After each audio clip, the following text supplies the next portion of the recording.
Guys, hari tu aku ada lepak dengan Ejen Kuzairi, Ejen Alif, Ejen Amin dan Ejen Ashraf.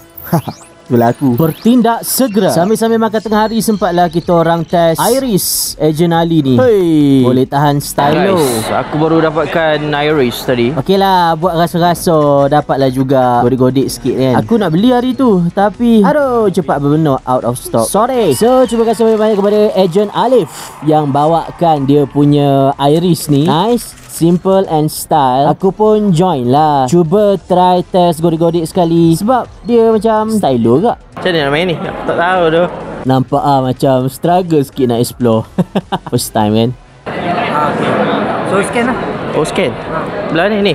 Aku macam, kalau ada dalam collection sendiri best juga. Masalahnya guys, out of stock. So aku nak tanya korang lah, kod-kod korang ada dengar dekat mana-mana kan? Ada nak restock balik ke berapa hari bulan. Kalau ada dengar-dengar, komen dekat bawah. Aku pun rasa macam nak tambah collection aku juga ni. Bertindak segera. Ace Vlog in.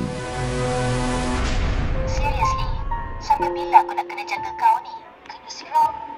Ada masa yang tepat.